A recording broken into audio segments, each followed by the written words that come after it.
Glory to God. Amen. We're going to have Bible Hour, and so there is one more series after this one, and then we're going to have a 1 week break, and then we're going to kick into another series, and so our own memorials, which will be a fantastic time. So let's play that and see how much time. And we're going to continue on our series with memorial stones. And this is the second to last lesson we're going to do today. Next week we have something special for Christmas, and then on the 31st will be our final lesson, and we'll bring this to a close. So let's get our main verse as we begin. Joshua 4:4-7. This is where our title, Memorial Stones, comes from. Then Joshua called the 12 men whom he had appointed from the children of Israel, one man from every tribe. And Joshua said to them, "Cross over before the ark of the Lord your God into the midst of the Jordan. And each one of you take up a stone on his shoulder according to the number of the tribes of the children of Israel, that this may be a sign among you when your children ask in time to come, saying, 'What do these stones mean to you?' Then you shall answer them that the waters of the Jordan were cut off before the ark of the covenant of the Lord. When it crossed over the Jordan, the waters of the Jordan were cut off. And these stones shall be for a memorial to the children of Israel forever." Okay, let's begin. This series, if you're here for the first time, I've been doing two things. Number one, I've been telling stories about our history and of our church and our fellowship, but also along the way, mixed in with these stories, is I am explaining principles of our fellowship, of how we operate and how these came about. So let's talk first of all about support and ethics. My father experienced the church world. Mostly he was saved in a denomination called the Foursquare Gospel Church. For a very short time, he helped found an independent church in Scottsdale, Arizona, down in the valley in the Phoenix area. And so he discovered something that troubled him, and that was, it's universal, the human tendency to be selfish. So now you have Christians who are all supposed to be in this together for the Lord Jesus, but what he found is that human selfishness would be at work even in the kingdom of God. They would not help someone else in need. And now we're talking about pastors and churches, I'm talking about in particular. They would not help someone or have anything to do with someone lower than them. My dad discovered this. He was low on the totem pole, and so because of that, there were, in his opinion, there were people, they wouldn't have anything to do with him because he couldn't do anything for them. So therefore, he was ignored, and he felt that was not just unique to him, as others who were small, struggling, not important in their eyes, is that you had people, they just wouldn't have anything to do with you. They wouldn't help you. Or another thing he saw is if there was someone that they were not so much lower than you, if they were an equal, they were somewhat on the same level, they viewed others on their same level as competitors. So human selfishness, I'm not going to help you because you might rise and get ahead of me. And one of the things that was very troubling to him is he saw pastors who would violate other pastors or other churches for a personal advantage. You remember in one of the very early lessons, when we began in our church, we didn't have any homegrown evangelists. So the evangelists that we had, all of them, of course, were from outside of our church.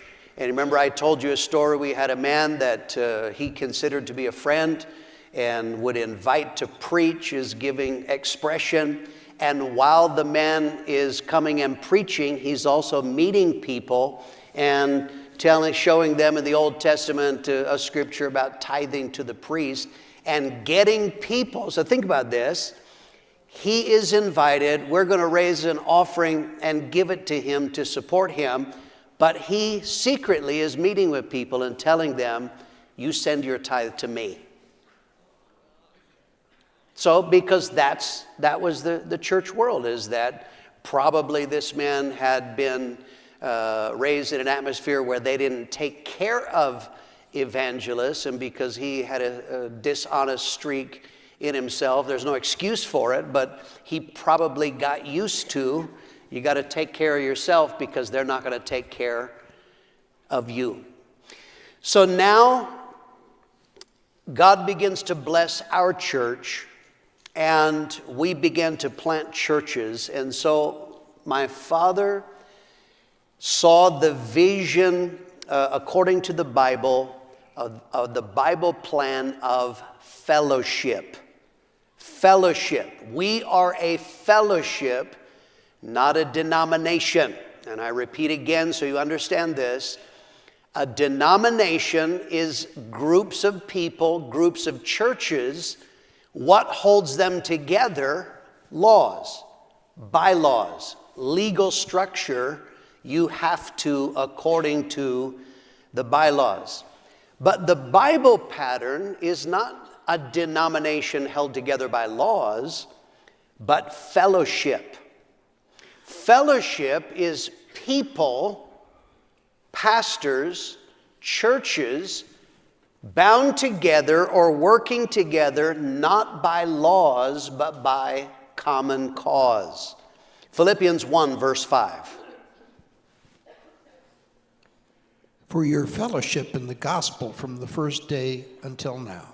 Okay, he is writing now to a church, and he says he is commending them for their fellowship in the gospel from the first day until now. And that word fellowship, the word literally means joint sharing in the Greek. It comes from two words, joint sharing, but literally partnership.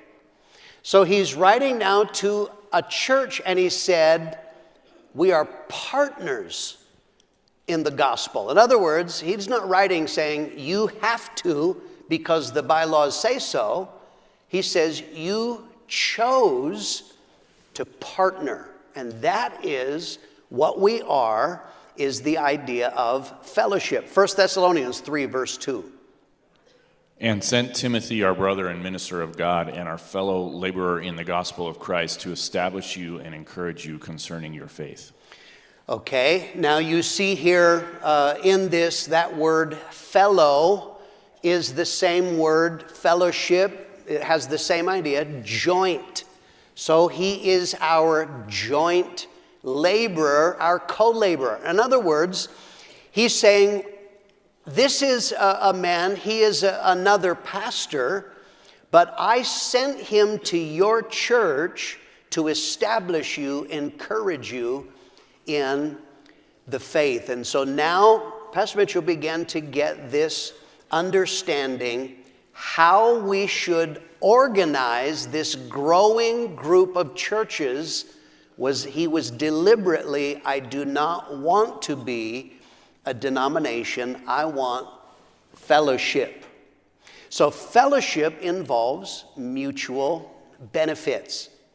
If you are connected to something larger than yourself, you gain benefits. You are helped by other people. Romans 1, 11 and 12. I long to see you, that I may impart to you some spiritual gift, so that you may be established, that is, that I may be encouraged together with you by the mutual faith both of you and me. Okay, there are benefits, and there can be many benefits. When we send couples out, there are, of course, financial benefits. We support them. But I can tell you, I have pioneered twice. There is something profound about having a fellowship. You are laboring and telling people of something that they have never seen before. Our aim is new converts. We want people to get saved. So we're getting raw sinners saved. It is a wonderful benefit of fellowship when a pioneer couple can bring them to other area churches, can bring them to a rally, bring them to a conference, because it expands their mind. Lisa and I pioneered in Launceston, Tasmania. We're on an island. We couldn't easily take people anywhere. There was nowhere to take them to. But we had an impact team come from our mother church, and we had convert. There was something so powerful about ordinary Christians who came, because human nature is like this. We're telling them things. They go, yeah, but you're the pastor. Lisa would say, yeah, but you're the pastor's wife. But now they saw, in their mind, ordinary Christians, like, oh. And I had people from that time, they dramatically changed. That was a benefit. That's what fellowship does. We gain benefit by being connected to other people. I remember one of our converts, one of the couples, Mike and Alina Cook. Mike had been coming, didn't have a lot of revelation. From that time, Mike Cook gained revelation. He now is pastoring today. That's the benefit of fellowship. Mutual obligations. This is the second part. And did we... yeah, okay. So mutual obligations. So you get mutual benefits. That's one side. You gain by being connected to something larger. But fellowship means you also have obligations. If you're connected to a larger group, you can't just live for yourself. You can't just act. I think, I feel, I want. It's not okay to only decide for you. You are obligated to do what's right for other people. Romans 14, verse 7.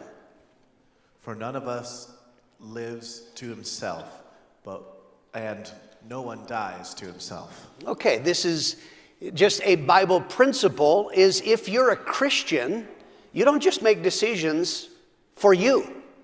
Everything you do should be, how will this affect my brother or my sister? And in fellowship, as we begin to plant churches, pastors and churches have mutual benefits, but they have mutual obligations as well. Think about some lessons here of how our foundation is built. Here's the first lesson.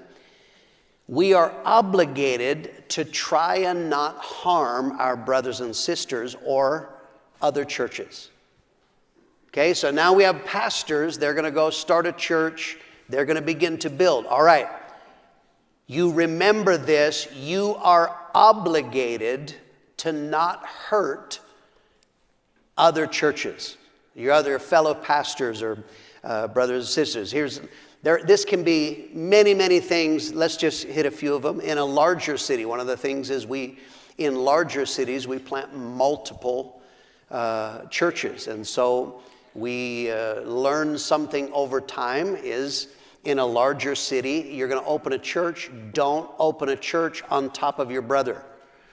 Okay, I found a building and it's 1 block from your church. That's not okay, because you are obligated to not do that. We have a simple rule of thumb in bigger cities: be 2 miles away. That would be from another existing fellowship church. That's an obligation. That's what we try to aim for. As churches begin to grow, you discover something is we have people that just show up from other churches. So we try to build into pastors and understand if someone shows up from another fellowship church, we call the church they're from. Where did you come from? I came from such and such a church in California, Florida, Massachusetts. We're going to call the pastor. Who is this guy? This guy showed up in our church. We want to know. And then they say, yeah, he's a pervert, psycho, terrorist, killer. Okay, no, you can't come here. So that is protective. That's one of the things. But it also is you're helping your brother. And that it's not okay. So we're going to check on them. We don't receive immoral people. You can't be immoral at one church and just skip. Come to another fellowship church, we're going to check rebellious people and on and on. That is an obligation that helps try and prevent conflict. One of the important things that my father put in is that you don't solicit people to move to your church. Because human selfishness is like this, is your church needs money and you know of a brother in another church and he's got a lot of money. So you start saying, do you know the quality of life in Prescott here? So this is how the church world operates. You target people. You need a musician, need a new piano player. So you know that brother across town has a great piano player. So you start, man, the Lord is, I've just been praying. We just need it. I could move. That's the church world. So we don't do that. That's not okay, or just trying to gain numbers. And so these are things that we try to prevent. Another area has to do with evangelists. Going back to my story, the evangelist who was violating the Prescott church, who invited him and was going to pay him, that's not okay. So Pastor Mitchell put in from the beginning, when we have visiting speakers, how do they get here? We will pay their expenses. If someone flies here, we'll pay the airfare. Their car will pay the mileage or whatever it takes. We're trying to bless their ministry, but it also is protective. If evangelists are supported, then they don't have to work scams, right? So we're going to pay their expenses. We're going to feed them. This is... you understand, in the church world, often when you have a visiting speaker, it's like, we got a lady, she's got a back room on the porch. It's a little cold in winter, but man, we'll save a lot of money if you stay with that family. That's what my dad was raised with, and he said, absolutely not. We don't do that. So we put them up in a hotel, we feed them, take care of expenses, and then, of course, we take a love offering. We will support them, and we have for evangelists a guaranteed minimum so that their family can eat and survive. But there's another side to that, is We require of evangelists when they come, you are not going to counsel people. So when they come in, they don't understand what's going on. They don't know the people. And so it might be easy for them to give advice that might go against what the pastor has been working with them. You're not going to counsel. You're not going to solicit people for money. And so these are things that are protective. That's fellowship. So the lesson, you will not try and harm or try not to harm your brothers and sisters or other churches. Another lesson is fellowship means we are obligated to help other churches and support other churches. From the beginning, when we planted the first church in Wickenburg, Arizona, we began sending impact teams. And originally they called these guerrilla teams, not G-O-R-I-L-L-A, but G-U-E-R, guerrilla. This is warfare. And that was confusing to me as a child. Why are we sending guerrillas there? I don't get that. But so we change it now to impact teams. But this is the point. When we sent the Burrows to Wickenburg, we didn't just say, God bless you, brother, you labor. We went down and evangelized for them. Close by, when we planted a church in Cottonwood, in Tucson, in Flagstaff. Impact teams are foundational to our fellowship. And from early days when we plant a church, men are receiving impact teams, but they also should start building in, we send, we help other churches to succeed. We're not competitors. What Dad was used to is, I'm not going to help you because you might do better than me. I don't want you to succeed, so I don't help you. Fellowship is, how can I bless you? Impact teams is one of the ways, and especially you're doing that to help smaller churches. So that is impact teams.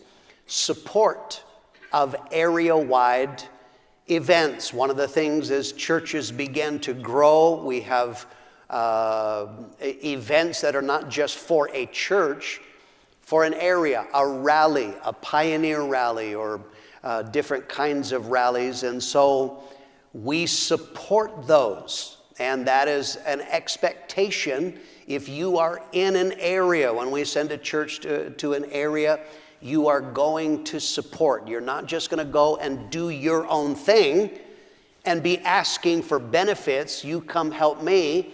When there is an area-wide event, we expect that pastors and churches will participate. And one of the very important things, and I know that people are watching all over the world, let me say something about support.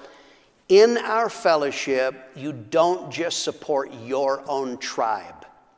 Tribalism is deadly in the larger work of God. I'll explain this. What happens is we have what we call wings of the fellowship. So you now have Prescott and our churches, Tucson and their churches, Chandler and their churches, Tempe and their, on and on and on, each conference center. Human selfishness starts being like this to be tribal. Okay? Tribalism means loyalty to your own tribe.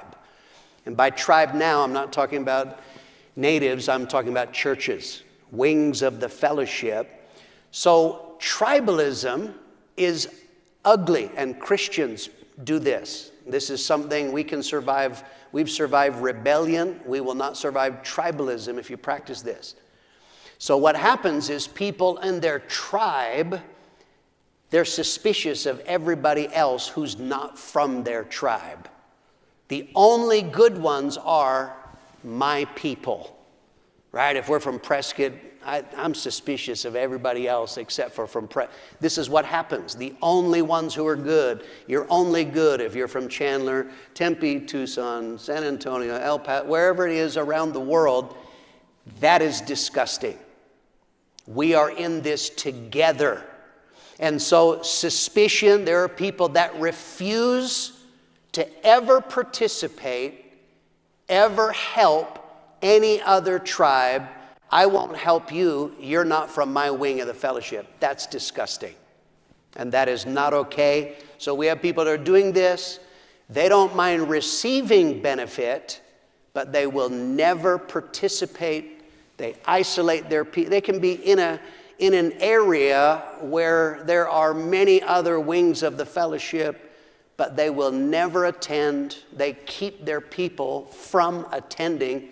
That is disgusting. It's from hell. And it will hurt us in the long run. So you are pastors, if you are watching this and you are tribal, you're hurting yourself. You're hurting your own people. And I'm telling you, you're putting seeds of destruction in. I have watched this play out. Wherever I have seen through the years a man who practices tribalism, people who practice tribalism, I warn you, brother, ultimately they will also practice cannibalism. Okay? They will eat you one day, because that is a disgusting spirit. It goes against our fellowship in this. So if you receive benefits from the fellowship, you also should accept the obligations of the fellowship. Let's talk about a second thing. Let's talk about releasing conferences. My father, in gaining the understanding of a fellowship, much of this came out of his examination. What did not work well in his early days of salvation and ministry in a denomination? A denomination, I repeat the definition again, it has to do with centralized control. It's groups of pastors, groups of churches. They're held together, but there is centralized control. The decision making is always from headquarters. The focus is always central and headquarters. So one of the strengths of our fellowship is our conferences. Conferences are powerful. Conferences are very stirring. God stirs people's hearts to do right. People gain direction. What should I do in my life and ministry? They gain that in conference. Resources are raised for world evangelism, and we're able to do the work of God because we raise money. World evangelism is incredibly expensive. One of the benefits and blessings of a conference is we're able to raise money. We can afford to plant churches around the world because, in part, of our conferences. So, from the beginning, knowing the weakness of a denomination, my father saw all the decisions had to come through. Can we plant somebody? Let's check with headquarters. How do we get money into missionary? Headquarters has to meet. They got to decide this. So Dad, from the beginning, said, that is not working well, so we won't operate that way. So when we began to plant churches from the beginning, my father deliberately decentralized. And one of the powerful things that he did is, in the beginning, he released the Tucson church to have a conference. Back then, the Flagstaff church was very strong, and he released them to have their own conferences. They didn't have lots and lots of churches, but my father did that so that there would be, in another place, in another area, there would be the blessing, the strength, the growth that would come out of conferences. So that has been an ongoing strategy that we have, is that we release conferences. This happens in two main ways. We have released numbers of area conferences. An area conference is when you have a geographical location where there are not enough churches that they have planted to have what we call an organic conference.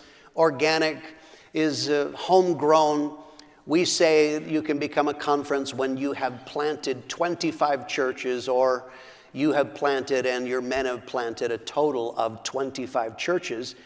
But we have released some to have a conference before 25, and we do that to help a geographical area. We're trying to build up a region of It started in America, but we do this elsewhere. So we have a number of area conferences. They don't technically have enough churches planted to have their own conference, but we do it. McMinnville, Oregon, Carbondale, Illinois, Jacksonville, North Carolina.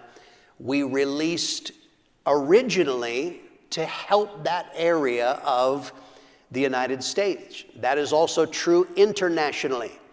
We have released numbers of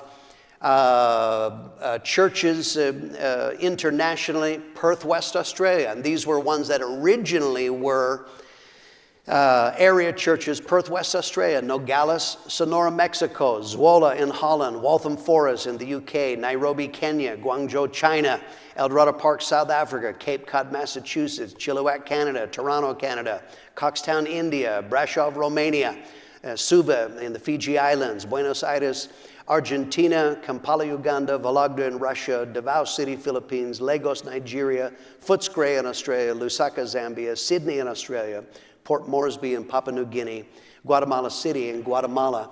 These all, some of those then have become organic, but originally we released them to have a conference so that the work of God would be furthered in an area. So it did numbers of things.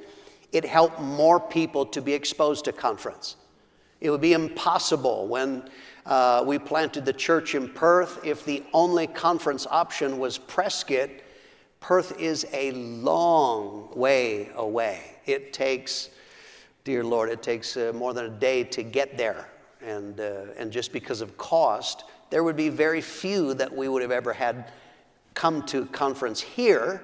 But by releasing it in Perth, it enabled many more people to be exposed to conference. Also internationally, we release conferences because this helps develop leaders within the nation. When you start in an international conference, obviously in the beginning, the bulk of the preaching will be done either by visiting preachers or missionaries, but our goal is to raise up workers from within the nation. So then, as they begin planting churches and workers start to rise, we let them preach, which helps them to grow. We let them take offerings. That's another level of responsibility. And so numbers of those on the screen. Perth is no longer just an area conference. That is an organic conference in its own right. Nogales, Zwolle, Waltham Forest, Nairobi. Many of these now would in their own right, they have more than 25 churches on their own, but how they grew was by releasing area conferences, and we do that in some places. But our overall strategy is we have a plan in place that we release a church to be a conference center. They start holding their own conferences when they have planted a total of 25 churches. That can be that they literally plant 25, or they plant and then their churches plant. But when the aggregate total of their churches reaches 25, they can then host their own conference. And the reason why it isn't that the Lord said from heaven, thou shalt have 25 and no more, and 24 is from hell, but it's just a logical common sense. What you want in a conference is, number one, if they're going to have a conference, we expect them to plant churches. So you've got to have size to be able to plant. And then what we want is ultimately we want them to plant internationally. And I think I explained at some point in the past, when they reach 25 churches, we shift the tithe structure. They may have churches out that tithe 5% to them and 5% to their mother church. When they become a conference center, their churches start tithing full 10% and upstream. As I explained, the fellowship is not this giant pyramid scheme that we get money from all over the world. We release, and we release finances. We have over 3,600 churches now. Many of them, we never get a cent from them, and that's okay, because our plan is to release conference centers, and we have released numbers of organic conference centers in the United States. We have released Chandler, Arizona, Tempe, Arizona, Gallup, New Mexico, El Paso, Texas, San Antonio, Texas, Las Vegas, New Mexico, McAllen, Texas, Killeen, Texas, Ogden, Utah was the latest one in America, and these were organic. They reached 25, and then they started their own conferences. We've released many organic conference centers internationally. Some of these would be Freetown in Sierra Leone, General Santos in the Philippines, Las Mochis in Mexico, Mexicali, BC in Mexico, San Luis, Mexico, Lucena City in the Philippines, Windhoek, Namibia, Rotherhite in London, England, Iloilo City in the Philippines, Tagum City in the Philippines, Mexico City, Mexico, Cebu City in the Philippines, Harare, Zimbabwe. Those are all organic conferences. They had 25, and we released them. So as of right now, I'm teaching this in December of 2023. Right now, we have 15 conference centers in the United States. We have 39 conference centers internationally. So that means we have a total of 54 different conference centers doing what we do in Prescott all over the world. And some of those have 2 per year. So we have right now, December 2023, we have 61 conferences that take place every year around the world, more than one a week. And some weeks it's multiple in there. And that means when you have a conference, that means churches being planted, disciples being raised up, international churches planted, 61 conferences a year. We need to praise God for that and thank God for His goodness. Praise God. Let's talk about Central and South America. One of the things we learned in our fellowship is that Latin people historically have been very open to the gospel. We had a saying for a long time in our fellowship is, who is open to the gospel? M&Ms, Mexicans and military. They are our strongest churches were often based on those two groups. But people from Latin countries historically have been very open to the gospel. I think for 3 main reasons that this is true. Number one, Latin countries are predominantly Catholic. So Catholicism is false. They are not born again. But Catholics do have a basic respect for God. And so Catholics make excellent Christians. My wife was a Catholic, and she is no longer a Catholic, thank God. That's why her name is actually Maria, because she's a good Catholic girl. So Catholicism gives people a respect for God. That's helpful for the gospel. The second thing is, along with their Christian, Catholic beliefs, they often have a spiritual worldview. And often this is in unhealthy ways. It's common, many of you that you are of Hispanic descent, you understand they believe in the Blessed Virgin, but they also believe in curandera. They also believe in witchcraft, right? So they have this idea of the spiritual world. They are very open to supernatural things like healing. So that is actually very helpful for the gospel. And the third thing, why Hispanic or Latin people are open to the gospel is often because they have strong family ties. So when you get one in America, this is why so many of our churches are Mexican-based, based from people from Mexico, because when you get one saved, they want their whole family to be saved. And so they will they will invite, they're very evangelistic. So what happened when we began planting churches in Mexico, because of those 3 factors, the churches began to grow very rapidly. And remember, one of the principles I said is, Pastor, what you learn, we operate by Where's the fishing good? And so when we saw the response in Mexico, it was natural that then people began to look at other Latin nations to plant churches. So the churches in Mexico began to look beyond Mexico. Churches in the United States that have a strong Spanish base of any Latin country, they began to look at other Latin nations. So let's talk then about Central America. Right now, in Central America, in the nation of Belize, we have 5 fellowship churches. This is December 2023. El Salvador, we have 9 churches. Right now, in the Honduras, we have 11 churches. In Nicaragua, we have 8 churches. Costa Rica, 3 churches. Panama, we have 6 fellowship churches. And in the nation of Guatemala, we have 20 churches. We have an old trumpet report.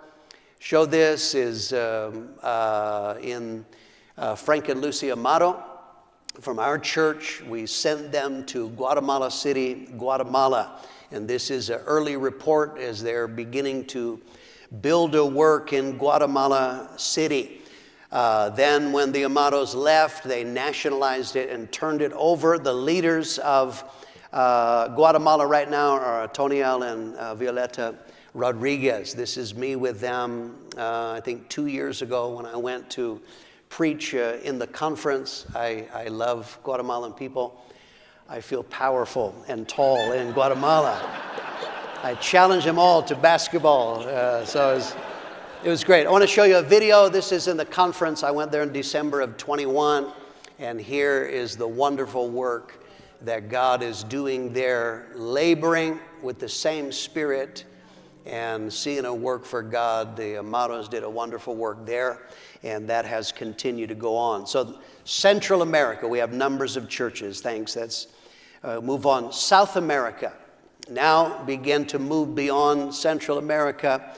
In the nation of Bolivia, right now we have 16 churches in Bolivia. I have some photos. First of all, here is a recent rally.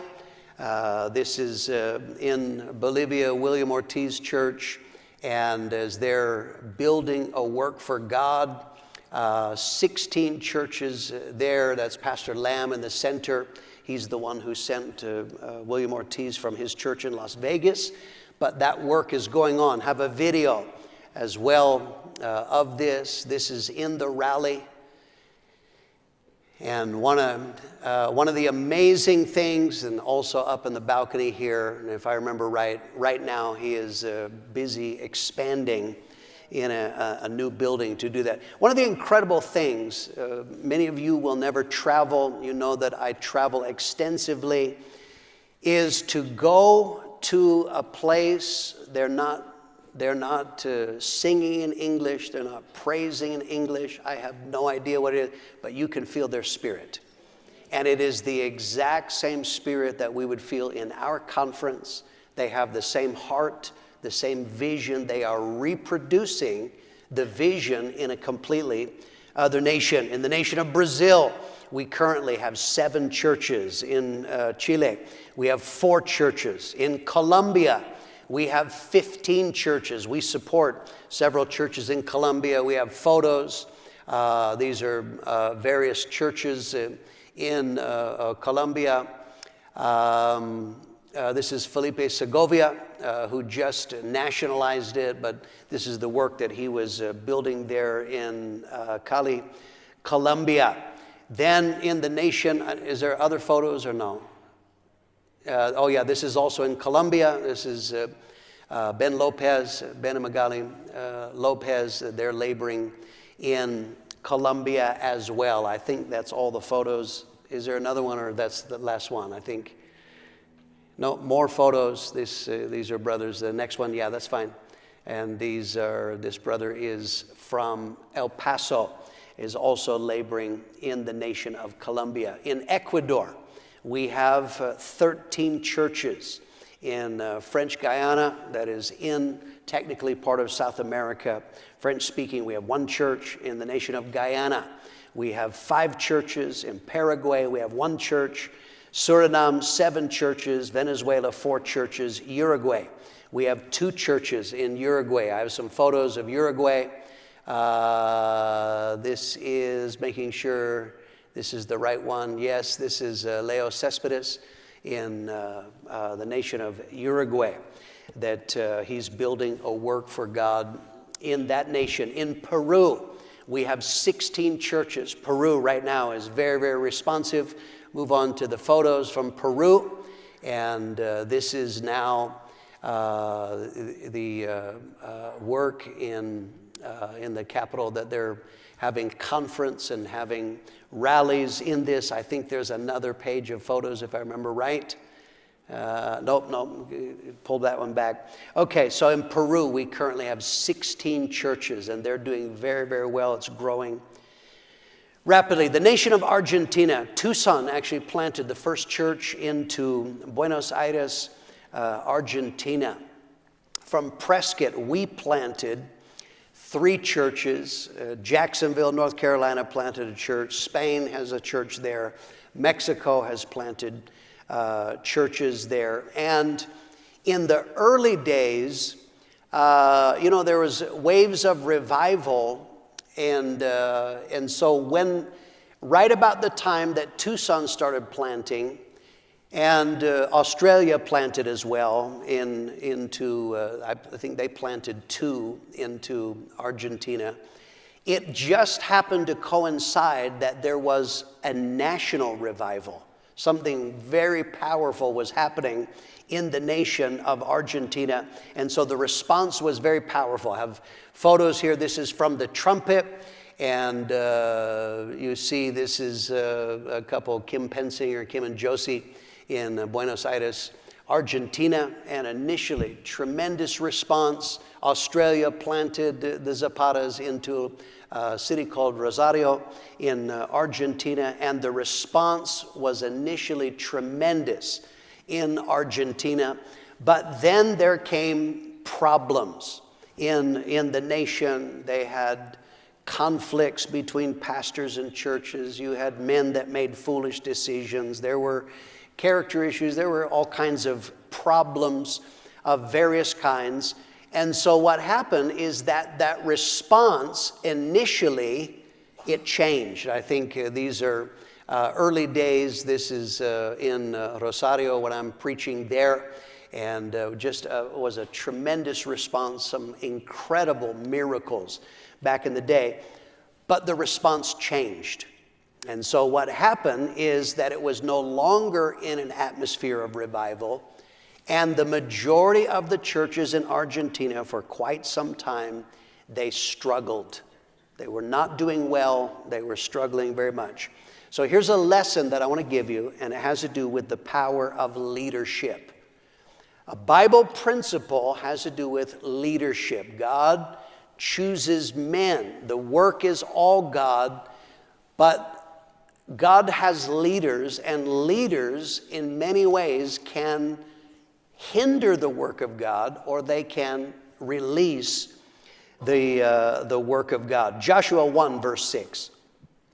Be strong and of good courage, for to this people you shall divide as an inheritance the land which I swore to their fathers to give them. Okay, this is a Bible principle. God is speaking to a man, to a leader, Joshua, and he says, you shall divide for an inheritance the land for the people. In other words, God blesses you through a leader. That's a Bible principle. So now we're talking in a nation. So I want you to think about this. This is actually an amazing story. Buenos Aires, the original pastor left. Another man took over, and he had issues. He had a lot of strange things at work in him. There was a young couple in the church that had gotten saved under the first pastor, Juan Pablo and Silvina Cardo. And Juan Pablo is now in the church, and for whatever reason, the pastor that took over disliked him. I don't know if he was threatened by him or whatever. He would not allow Juan Pablo to have any form of ministry in the church at all. 0. You will do nothing for 7 years. This is incredible. Like, what did I do wrong? He would not tell him, but he was forbidden to have any form of ministry for 7 years. And I have seen people that someone is mean to them for 15 minutes and they can barely stay saved. They looked at me funny. They said, my baby has big ears. I can't even live.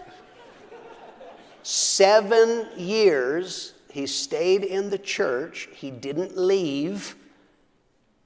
And amazingly, he kept his heart right.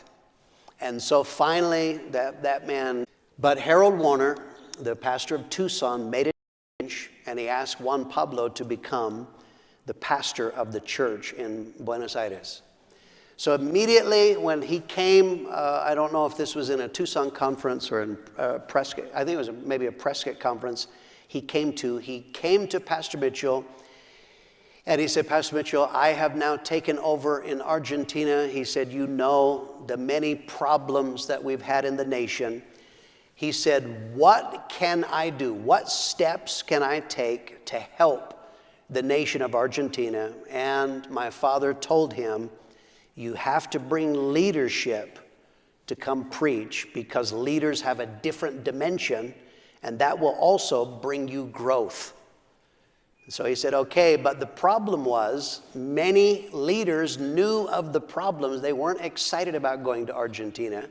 And so he said, Pastor Mitchell, will you help me? And so he said, yes. And so the first one he went to was Pastor Paul Stevens. He said, Pastor Stevens, Pastor Wayman Mitchell wants you to come to Argentina. And so he did. God bless him. He persuaded my father to come. He had not been there for many years after our investment. Previously, my father began to come, and then in time, once I was on staff, I began going, I don't remember what year, 2008, it seems like maybe 2009, somewhere in that region.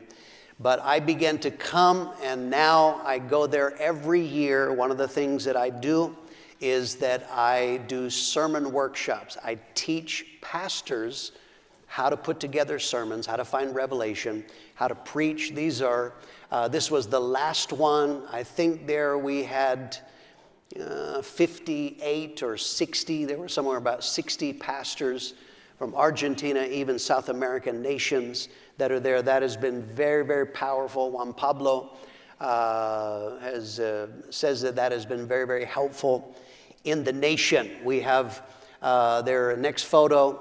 They just celebrated their 37th anniversary, and the work that God has done, they are continuing on. Very, very powerful. Under the leadership of Juan Pablo Cardo is that God has turned the atmosphere, the spirit of a nation. There is now a powerful move of God in Argentina again. I mean, revival. When they plant churches, the churches are growing rapidly. We have some photos. This is Santa Fe. That's a church that we originally invested in. We sent George and Irish Shields there. Our investment continues. The church in Santa Fe doing well. Next photo, this is a men's discipleship that they did in the area. That is all men from Argentina. And that is the work that God is doing. For many years, Juan Pablo and the church in Buenos Aires, they were in this tiny little tunnel of a building. It was very, very small, and it was hurting his growth. But he came across a building.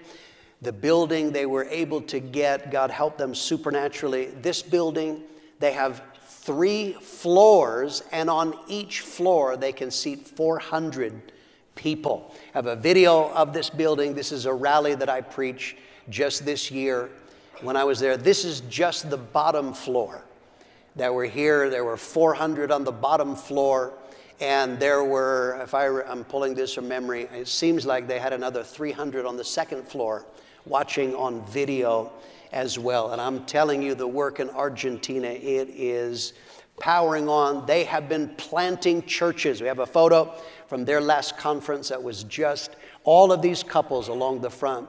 These are couples that they planted out in the last conference that was just in October, if I remember right.